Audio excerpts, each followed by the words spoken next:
Wake up. I've not even stepped out from the bed. Please, I'm going to make a video. So for those of you that don't know what happened in 1969, I want you people to watch this video I'm going to play now. Watch it. Don't panic. You understand? Yeah, you have not known what happened in 1969. As a Nigerian, before you hear about Ghana must go, I want you to listen.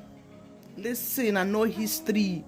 Listen. When I did explicitly explain everything that transpired when it comes to Ghana must go, to Nigeria must go, this is what actually happened. When history is being told, it must be told the right way. For we criticize the West for telling our history haphazardly, for not explicitly explaining what transpired. This is what transpired in Nigeria must go. The entire Africa was one. When Kwame Nkrumah became the Prime Minister of Ghana, up to when he became president, he called on everyone who had money to come and invest in Ghana, that Ghana was open to the entire Africa and Ghana was open for business and they should come and invest. Nigerians, wealthy businessmen, were of 90% of the investors who moved to Ghana to invest. And the population of Nigerians in Ghana by then were up to 2 million Nigerians living in Ghana out of the 2.5 foreigners living in Ghana by then. But when Kwame Nkrumah was overthrown by Kotoka and the rest, then came Busia in power as prime minister. When Busia came, he was a staunch opposition to Kwame Nkrumah. He never liked Kwame Nkrumah and the policies. When he came, the very first thing he did was to dismantle Kwame Nkrumah's policy and brought in the Alien Compliance Order. When he brought in the Alien Compliance Order, this seek to sack every foreigner in Ghana. And he knew quite well that of all the foreigners in Ghana, Nigerians were 90% of them, and they were investors and businessmen. They invested in cocoa, invested in infrastructures, invested in all sorts of business, manufacturing, transportation, you name it. So when he passed this order and he gave them a deadline to leave, the Nigerians had no option but to auction all they had, because they were suppressed by the government. And by then, Busia passed this law that no foreigners should be engaged in. About 40 businesses he put down that no foreigners should engage in. So the Nigerians had no option but to leave, and it was a bad time in history. Nigeria had to auction their cars. Nigeria had to auction their houses. Nigeria had to auction their businesses, their farm. Most were not even able to auction their businesses. They left it, and the indigenous Ghanaians took over their businesses, their cocoa farm. They lost their lives in custody, and as a result of this, it affected, traumatized the Nigerians. Just imagine you took huge amount of business and money to invest in Ghana, and even when you are leaving there, hard cash money, the money you were supposed to take, the banks refused to give Nigerians more than £2,000, and these people had hundreds of thousands of pounds in their account in Ghana. The banks refused to give money, and these Nigerians were in huge migration crisis. So as this happened, within that period, they were auctioning things in Ghana. Life was good because Ghanaians were rushing, buying Nigerian product as cheap as possible. Everything came down. The moment a Nigerian left, life became hell for Ghanaians. The crisis Ghana faced, the hardship all the way to that of the farming period of Ghana started when Busia passed this Alien Compliance Law. The effect on Ghana when the Nigerians moved out, cocoa price fell. Okay, and also Ghana lost cocoa production from 50% of global production to 30% because the Nigerians were the one doing cocoa farming. The prices of goods doubled because the Nigerians were the ones who made it possible for the prices to be cheap. And when the Ghanaians were left to do businesses, they wanted to be rich as quick as possible and double the prices. And also transportation became a problem because most of the cars were owned by Nigerians. Nigerians had invested in transportation system. So this was a problem. And loss of jobs because the businesses and factories and cocoa business, the farming, were operated by Nigerians who had employed people. These people had left and jobs were lost. Okay, businesses collapsed. Ghana was in disarray. This was the start of Ghana problem that finally led to Ghana having famine. We would come to that for a latter part. What was the negative effect on Nigeria? Nigerians died. Yes, people who were in detention because the government held lots of Nigerians, and so some of them died in detention. What again? Nigerians lost houses. lost cars, lost businesses, money.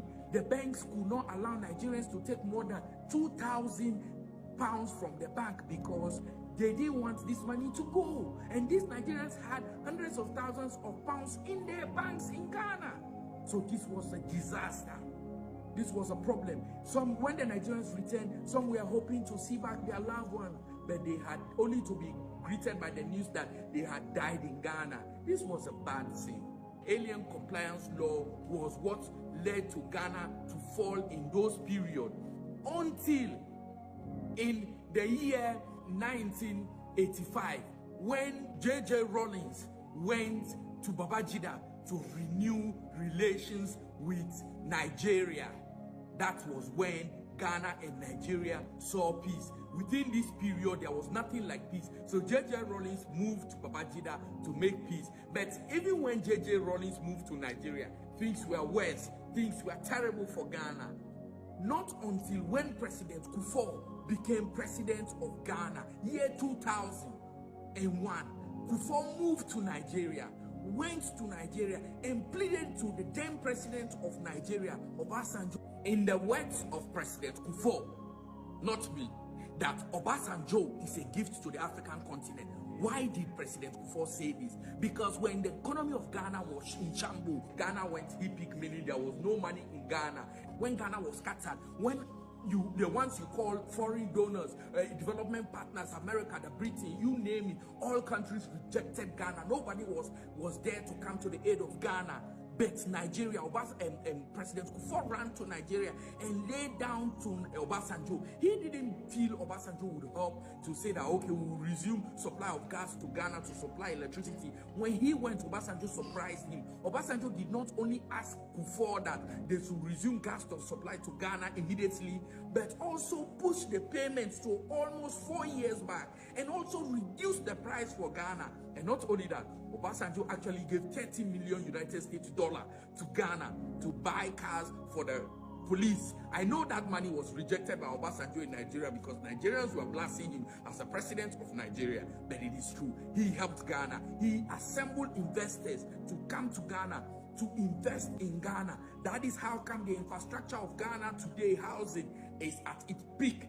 They're one of the best in Africa because the Nigerians came with their wealth, with their money to invest in Ghana. And Ghana is where it is today. And I will tell you, Nigeria has done a lot for Ghana. This I know most Nigerians don't know. That is how come President Kufuor, who ended saying that Obasanjo is a gift to Africa, named from 37 roundabouts, 37 to that of Achimota Forest as Obasanjo Highway in Ghana. This is as a result of the tremendous effort and help aid from the people of Nigeria, from the government of Nigeria to Ghana to help boost Ghana's economy. This is history. We must not shy away from it. There is so much between Nigeria and Ghana. Why we must put asunder our fight. Why we must put asunder blaming one another.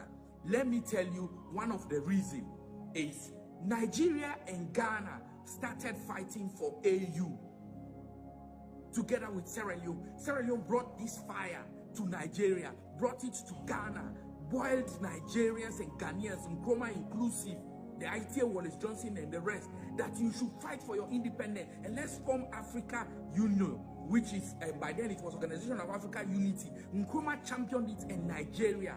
But the white man skillfully came to Nigeria and told them, do not allow Ghana to head AU. And they went to Ghana and told them, do not allow Nigeria to head AU. The reason being is they knew these two countries were a powerhouse in Africa. Nigeria had immense wealth, so also is Ghana. If these two countries could blend their wealth together, I'm telling you, there is no way Ghana and Nigeria combined would not be able to give aid to Africa.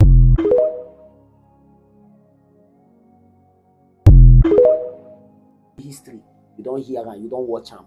You don't hear and you don't watch them.